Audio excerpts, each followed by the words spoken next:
तो आज हम 7 मिनट रिवीजन में पढ़ने वाले हैं ग्लाइकोलाइसिस के बारे में। ठीक है, यहाँ पे देखो ग्लाइकोलाइसिस, ग्लाइको वर्ड मतलब है ग्लूकोज से। किससे बना है ये वर्ड? ग्लूकोज से। और लाइसिस मतलब यहाँ पर क्या इंडिकेट कर रहा है? Break down. तो यानी कि किसका ब्रेक डाउन हो रहा है? ग्लूकोज का ब्रेक डाउन हो रहा है। अब आगे देख लेते हैं यहाँ पे क्या हो रहा है। जो 6 कार्बन का कंपाउंड है, वो 6 कार्बन का कंपाउंड टूट कर क्या बना रहा है? 3 कार्बन के 2 कंपाउंड। और इसी से फिर आगे जाके हमें क्या मिलेगी? एनर्जी। एनर्जी मिलने के लिए हमें क्या चाहिए? क्रैब साइकिल चाहिए। और क्रैब साइकिल के बाद क्या चाहिए? ETS चाहिए। ठीक है, और फिर हमें उस सबसे क्या मिल जाएगा? ATP मिल जाएगा। हाँ, फिर हम बात कर रहे हैं ऑल लिविंग ऑर्गेनिज्म सारे ग्लाइकोलाइसिस परफॉर्म करते हैं। सेल के साइटोप्लाज्म में देखने को मिलेगा। इसका नाम है एम्बेडन मेयरहोफ फर्नास के नाम पे EMP पाथवे। क्या नाम है? EMP pathway. ये क्विक रिवीजन है, आप डिटेल वीडियो देखकर और डिटेल में समझ सकते हैं कि इसको पूरा हम कैसे कवर कर रहे हैं। और पार्ट ऑफ सेलुलर रेस्पिरेशन है, क्योंकि इसमें ऑक्सीजन यूज़ नहीं होती और CO2 यूज़ नहीं होती। अब ऑक्सीजन CO2 यूज़ नहीं हो रही है, तो मतलब ये जो है ये आपकी कौन सी नेक्स्ट प्रोसेस, जो मैंने अभी आपको बोला है नेक्स्ट प्रोसेस यानी कि क्रैब साइकिल, और दूसरी नेक्स्ट कौन सी है? ETS। वहाँ पर आपको ऑक्सीजन और CO2 की नीड होगी। अब यहाँ पर जब ये सब नहीं हो रहा है तो एग्जैक्टली क्या हो रहा है देख लेते हैं। ये पूरी प्रोसेस, इसको पूरे को देखो ध्यान से, ये पूरी प्रोसेस है। अब हम जूम कर लेते हैं। इसको पढ़ने के लिए मैंने आपको 3 चीज़ें सिखाई है। जब डिटेल वीडियो आप देखोगे तो पहला मैंने बताया है नेम्स, दूसरा मैंने बताया रिलीज़ और यूज़, और तीसरा मैंने बताया है एंजाइम्स। नेम्स मतलब क्या नेम्स हैं, ये सारे जो फर्स्ट सेकेंड थर्ड फोर्थ है, इन नेम्स को हम याद करेंगे। दूसरा रिलीज़ और यूज़ का मतलब यहाँ है क्या रिलीज़ हो रहा है, क्या यूज़ में आ रहा है, वो हमें देखना है। थर्ड है हमारे एंजाइम्स, जो मैंने यहाँ लिख रखे हैं, ये सारे एंजाइम्स हमें याद करना है। बहुत इजी है, कुछ भी रटने वाली चीज़ नहीं है, सब कुछ समझने वाली चीज़ है। और फिर मैं आपको बताऊंगी ATP कैलकुलेशन। चलो तो स्टार्ट करते हैं। सबसे पहले देखो, ग्लूकोज है 6 कार्बन का मॉलिक्यूल। इस 6 कार्बन के मॉलिक्यूल पे 6 पोजीशन पे फॉस्फेट जुड़ जाएगा, तो इसका नाम है ग्लूकोज 6 फॉस्फेट। फिर ये आइसोमराइजेशन करके फ्रक्टोज में कन्वर्ट हो जाएगा, तो नाम हो जाएगा फ्रक्टोज 6 फॉस्फेट।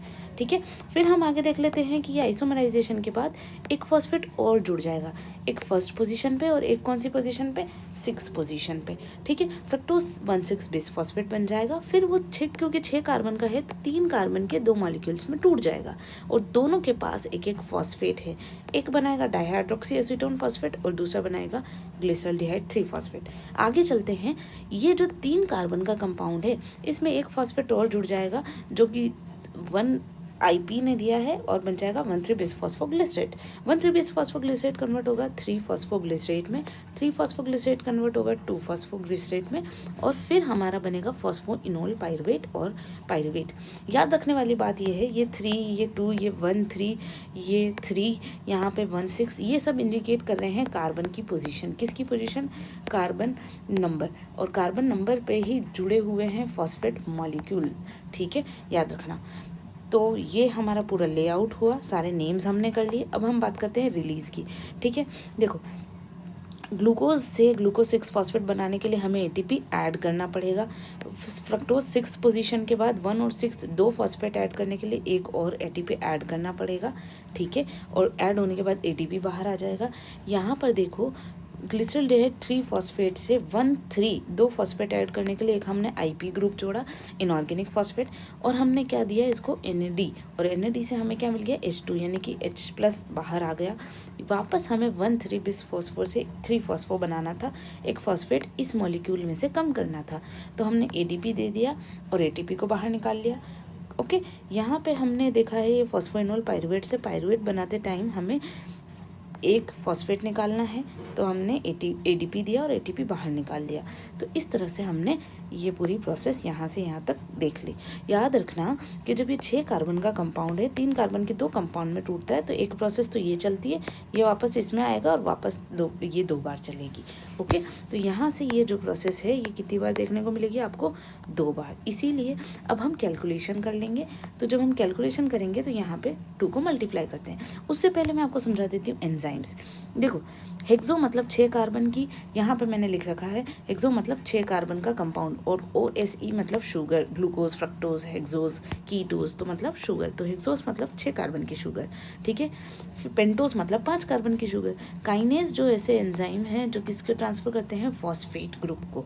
ठीक है, आगे चलते हैं। डिहाइड्रोजिनेज नाम से पता चल रहा है ऐसे एंजाइम हैं जो क्या करेंगे?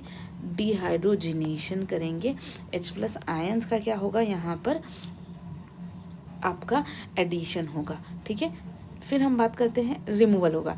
एटीपी यानी कि एक 3 फॉस्फेट कंपाउंड वाला 3 फॉस्फेट कंटेनिंग कंपाउंड है, जब टूटता है तो बनता है ADP plus pi inorganic phosphate, ठीक है। ये फॉस्फेट अलग हो जाएगा जिसको हम इनऑर्गेनिक फॉस्फेट की तरह देख रहे हैं।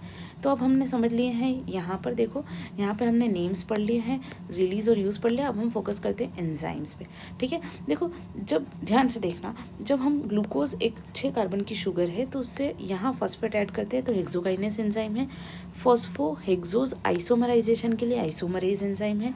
फ्रक्टोज 6 फॉस्फेट से एंजाइम क्या यूज़ करा है हमने, फोस्फोफ्रक्टोकाइनेज, फॉस्फेट ग्रुप के लिए काइनेज।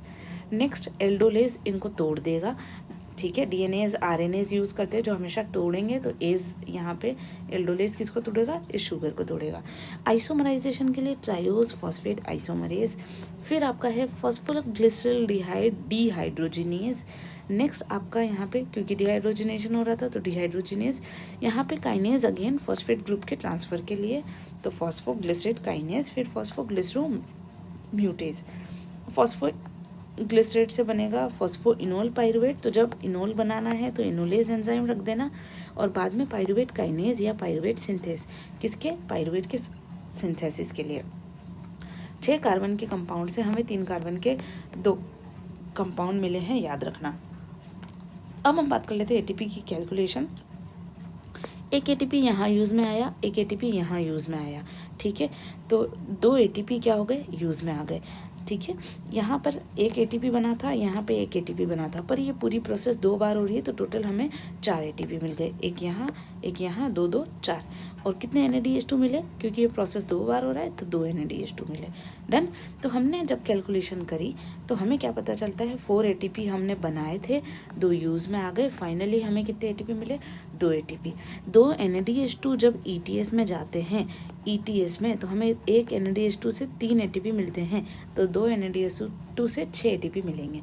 तो टोटल हमारा बेनिफिट क्या है, अगर सिर्फ इसको देखें तो 2 ATP, और अगर पूरा टोटल देखें ETS के साथ तो 6 + 2 = 8 ATP हमें यहाँ देखने को मिलेंगे, ठीक है। पर नेट डायरेक्ट ATP कितने हैं, 2 ओनली इसमें, क्योंकि ETS नहीं होगा तो ये हमें नहीं मिलेगा। तो this is all about it. 10 step की रिएक्शन है, 1 3 10 रिएक्शन जो है वो इरिवर्सिबल है, और बाकी सारी कैसी हैं, रिवर्सिबल, ठीक है। इसको हम पेसमेकर एंजाइम भी बोलते हैं, क्योंकि ये रेगुलेट करता है कौन सा एंजाइम है, फॉस्फोफ्रक्टोकाइनेज। So this is all about this small session and revision session. इस क्वेश्चन का आंसर आप मुझे कमेंट बॉक्स में लिखकर बताओगे कि अगर हम 6 मॉलिक्यूल ऑफ ग्लूकोज यूज़ करते हैं तो कितने ATP हमें मिलेंगे। So that's it for today, thank you so much.